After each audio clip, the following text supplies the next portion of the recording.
শুধুমাত্র ডিম দিয়ে যে এত মজাদার একটা নাস্তা তৈরি করা যায়, এই ভিডিওটি না দেখলে একদম বুঝতে পারবেন না। আসসালামু আলাইকুম এভরিওয়ান, সবাই কেমন আছেন? Welcome back to my channel গরুয়া স্বাদে, সবাইকে ওয়েলকাম। আরো একটি নতুন ভিডিও দেখার জন্য সবাইকে স্বাগতম জানাই। আশা করি সবাই ভালো আছেন, আল্লাহর রহমতে আমিও ভালো আছি। আজকে নতুন একটা ভিডিও নিয়ে চলে আসলাম। আজকে আমি আপনাদের সাথে শেয়ার করব মাত্র 3টা ডিম দিয়ে খুবই মজাদার একটা নাস্তা এবং একদম সহজ একটা নাস্তা। আপনার বাচ্চা বা আপনার মেহমান যদি হঠাৎ করে কেউ যে বাসায় মেহমান চলে আসে, তাহলে এরকম একটা নাস্তা আপনি ঝটপট তৈরি করে দিতে পারবেন, অথবা আপনার বাচ্চাকে টিফিনে দিতে পারবেন এমন একটা নাস্তা। আবার অনেকে আছে, অনেক বাচ্চারা আছে একদম সেদ্ধ ডিম পছন্দ করে না, তো তাদেরও দিতে পারবেন। তো এখানে আমি 3টা ডিম নিয়েছি। তো ডিম গুলা আমি ভালো করে ভেঙে নিয়েছি। তো এখন এই কুসুম গুলাকে আমি আলাদা করে নেব। তো একটা চামচের সাহায্যে কিন্তু কুসুমগুলাকে হাতে নিয়ে আমি সাদা অংশটা মানে নিচের দিকে রেখে দিলাম, আর কুসুমটা একটা বাটিতে রেখে দিচ্ছি। আপনারা এখানে আপনার যতটুকু প্রয়োজন তো ততটুকুর জন্যই কিন্তু ডিম মানে 2টা ডিম দিয়েও করতে পারবেন, আবার 4টা 5টা ডিম দিয়েও করতে পারবেন। তো আমি এখানে 3টা ডিম নিয়েছি, যার যতটুকু প্রয়োজন ততটুকু নিবেন। তো কুসুম আলাদা করে এখন আমি কিন্তু সাদা অংশটা একটু ফেটিয়ে নেব। তো এটা দিয়ে আমি ফোম তৈরি করব, তার জন্য আমি এখানে 1 চিমটি লবণ দিয়ে দিলাম, দিয়ে হ্যান্ড উইস্ক দিয়ে কিন্তু একটু ফেটিয়ে নিচ্ছি। তো এটা কিন্তু আপনারা ইলেকট্রিক বেটার দিয়েও করতে পারেন। তো অনেকের হয়তো বা ইলেকট্রিক বেটার নাই, তো তাদের জন্য এই টিপস। মানে এরকম একটা ডাল ঘুটনি কিন্তু প্রত্যেকের ঘরেই থাকে। তো চাইলে কিন্তু আপনারা এরকম একটা ডাল ঘুটনি দিয়ে কিন্তু এই ফোমটা তৈরি করে নিতে পারেন। তো যাদের ঘরে কিন্তু ইলেকট্রিক বিটার নেই, তারা হয়তো বা ভয় পান যে কিভাবে আমি ফোম তৈরি করব, অনেক নাস্তা আছে ফোম তৈরি করতে, মানে আপনার কাছে ইলেকট্রিক বিটার নেই, তাই হয়তো বা এই নাস্তাটা আপনি তৈরি করতে পারেন না। তো এরকম যদি একটা ডাল ঘুটনি আপনার কাছে থাকে, আমি যেভাবে দেখিয়ে দিচ্ছি এই স্টিক এইভাবে যদি আপনি তৈরি করেন, বেশি সময় লাগবে না, 10 মিনিটের ভিতরে কিন্তু পারফেক্ট ভাবে একটা ফোম তৈরি হয়ে যায়। আর ভিডিওটা দেখতে হলে কিন্তু লাস্ট পর্যন্ত মানে আমার সাথেই থাকতে হবে। তো এই মুহূর্তে যে আমার সাথে যুক্ত আছেন, যে যেখান থেকে, যদি লাইক দিতে ভুলে যান, প্লিজ একটা লাইক দিয়ে আমার ভিডিওটা কন্টিনিউ করবেন। আর প্লিজ দয়া করে কেউ স্কিপ করবেন না, সবাই ফুল ওয়াচ করে আমার এই ভিডিওটা দেখবেন। আর যারা নতুন আছেন, যদি আমার এই ভিডিওটা আপনাদের কাছে কিছুটা হলেও ভালো লেগেছে, অবশ্যই সাবস্ক্রাইব করে পাশে থাকবেন আর লাইক কমেন্ট করে দেবেন। আপনার একটা লাইক অনেকটা শেয়ারের কাজে দেয়। তো আশা করি সবাই আমার পাশে থাকবেন, আমার এই নতুন ইউটিউব চ্যানেলের পাশে থাকবেন ভালোবাসা নিয়ে। তো আপনারা কিন্তু দেখেই বুঝতে পারছেন আমি কিভাবে এই ফর্মটা তৈরি করে নিচ্ছি। তো খুবই পারফেক্ট ভাবে কিন্তু এই ফর্মটা তৈরি হয়ে যাচ্ছে। তো আমি কিন্তু সেটা আপনাদের সাথে মানে একদম স্কিপ ছাড়া কিন্তু শেয়ার করে দিচ্ছি। তো দেখুন একদম পারফেক্ট ভাবে কিন্তু আমার এই ফর্মটা তৈরি হয়ে গেছে। আসলে আমার গলায় কিন্তু প্রচুর ঠান্ডা লেগেছে, এর জন্য হয়তো বা আমার ভয়েসটা অন্যরকম দেখাচ্ছে। তো সবাই একটু ক্ষমা দৃষ্টিতে দেখবেন, আর আমার কথার মাঝে যদি কোনো ভুল ত্রুটি হয় তাকে অবশ্যই ক্ষমা করে দিবেন। তো দেখুন মানে কতটা পারফেক্ট ভাবে কিন্তু একটা ফর্ম তৈরি হয়ে গেল। তো এখন আমি এই ডিমের কুসুমটাকে আমি একটু মানে ব্যাটার তৈরি করব এই কুসুমটা দিয়ে। তো এখানে কিন্তু আমি 2টা কুসুম নিয়েছি। তো একটা কুসুম কিন্তু আমার পরবর্তীতে কাজে লাগবে, তো সেটা দেখার জন্য কিন্তু আমার সঙ্গেই থাকতে হবে, না হলে কিন্তু ভিডিওটা একদম বুঝতে পারবে না এই নাস্তাটা কিভাবে তৈরি করেছি। আর এই ডিমের মধ্যে কিন্তু আমি 2 চামচ চিনি দিয়েছি। তো চিনি দিয়ে একটু মানে ম্যারিনেট করে এখন আমি এখানে 2 চামচের মতো ময়দা দিয়েছি। তো চাইলে আপনারা ময়দাও দিতে পারেন, আবার আটাও দিতে পারেন। তো ময়দা আমি দিয়েছি, ময়দা দিয়ে একটু অল্প করে পানি দিয়ে দিলাম। এই ব্যাটারটা তৈরি করতে কিন্তু পানি লাগবে, তবে একসাথে দিবেন না, অল্প অল্প করে পানিটা দিয়ে আপনি একটা ব্যাটার তৈরি করে নেবেন।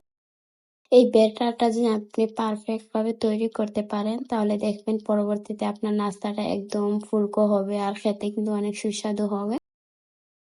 তো এখানে কিন্তু আমি এই 1 চামচ 1.5 চামচের মতো মানে গুঁড়ো দুধ দিয়েছি।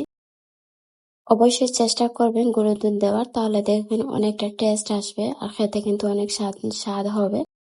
এখানে কিন্তু আমি মানে লবণের এটা একদম স্কিপ হয়ে গেছে, তো অবশ্যই 1 চিমটি লবণ দিবেন, তাহলে দেখবেন এই মিষ্টি জাতীয় খাবারে কিন্তু লবণ দিলে মানে স্বাদ আরো টেস্ট আর একটু ভালো আসে। তো সেটা আমার স্কিপ হয়ে গেছে হয়তোবা। তো আমি এখানে অল্প অল্প করে পানি দিয়ে কিন্তু একটা ব্যাটার তৈরি করে নিলাম। তো এখন কিন্তু আরো একটু ভালো করে ব্যাটারটা তৈরি করার জন্য আমি হ্যান্ড উইচ দিয়ে একটু ভালো করে গাটাগাটি করে নিচ্ছি। তো একদম পারফেক্ট ভাবে কিন্তু আমার ব্যাটারটা তৈরি হয়েছে।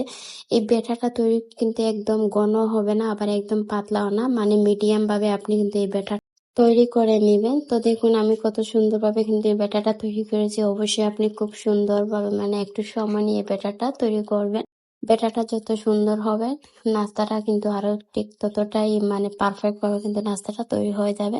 তো কতটা পারফেক্ট ভাবে আমি এই ব্যাটারটা তৈরি করেছি, এখানে একটা প্যান বসিয়ে নিলাম। প্যানের মধ্যে অল্প পরিমাণে আমি তেল দিয়েছি। তো তেলটা আমি একদম ছড়িয়ে ছিটিয়ে দিচ্ছি।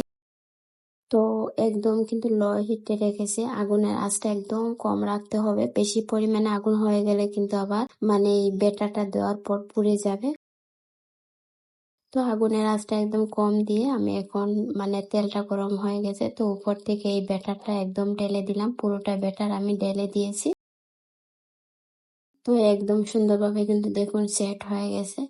তো আমি এটা 10 সেকেন্ডের জন্য একটু ঢেকে রাখবো। তো 10 সেকেন্ড পরে এই যে দেখুন কিছুটা মানে 10 সেকেন্ড পর একটু ইয়ে হয়েছে। এখন কিন্তু আমি এই যে ফোমটা তৈরি করে রেখেছি, এই ফোমটা এটার উপরে কিন্তু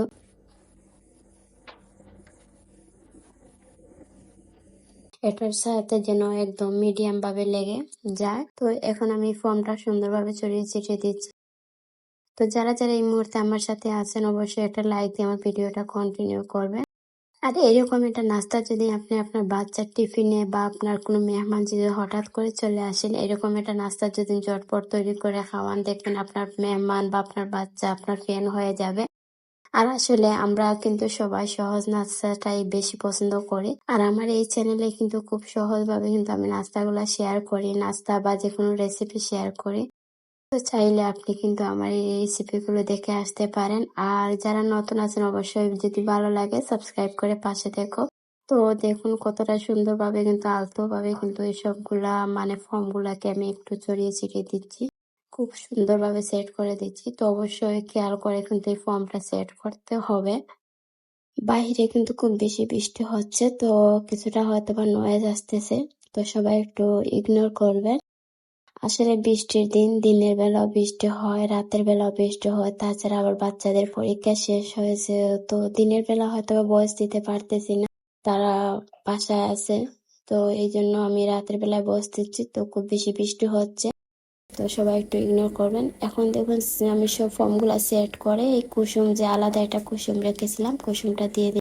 এখন আমি একদম যাতে নিচের দিকটা মানে পড়ে না যায় সেজন্য এখানে একটা স্ট্যান্ড বসিয়ে দিয়েছি, যাতে আগুনের আঁচটা একদম কম মানে লাগে। 10 মিনিট পর আমি একটু মানে উল্টিয়ে নিলাম, মানে ঢাকনা তুলে নিলাম। এখন দেখে মানে একদম পারফেক্ট ভাবে কিন্তু আমার এটা হয়ে গেছে। তো আমি এখন তুলে নেব। তো আপনারা দেখে বুঝতে পারছেন কতটা ফুলকো হয়েছে, মানে এতটা ফুলে উঠেছে যে। তো আপনারা কিন্তু বড় একটা প্যানে করবেন, না হয় কিন্তু আবার ছোট প্যানে বা কড়াই যে করেন তাহলে কিন্তু মানে একদম ভরে যাবে, জায়গা হবে না, আর এটা একদম ফুলকো হবে না। তো এখন আমি আপনাদের দেখিয়ে দিচ্ছি কতটা ইয়ামি হয়েছে, সেটা কিন্তু আপনারা দেখেই বুঝতে পারছেন। এটা খেয়ে আমার পরিবারের সবাই এত প্রশংসা করেছে, আসলে আপনাদের কি বোঝাবো। তো অবশ্যই আপনি বাসায় এটা ট্রাই করবেন, আপনার পরিবারের লোকজনদের খাওয়াবেন। তো এই যে মানে একটা আমি কুসুম দিয়েছিলাম, এটা কিন্তু একদম সসের মতো হয়ে গেছে। আর এরকম কিন্তু এই কুসুমটা কিন্তু এরকম খেতে অনেক মজা হয়, এই জন্য কিন্তু এই কুসুমটাই দেওয়া। এরকম একটা নাস্তা দিয়ে আপনি পরিবারের কাউকে খাওয়ান, তাহলে সে আপনার ফ্যান হয়ে যাবে। তো আজকের আমার এই নাস্তাটা কেমন হয়েছে সবাই একটু কমেন্ট করে জানাবেন। আজকের মতো আমার ভিডিওটা শেষ করে দেব। নেক্সট ভিডিও পেতে সঙ্গেই থাকবেন। সবাই ভালো থাকবেন, সুস্থ থাকবেন। আল্লাহ হাফিজ, আসসালামু আলাইকুম।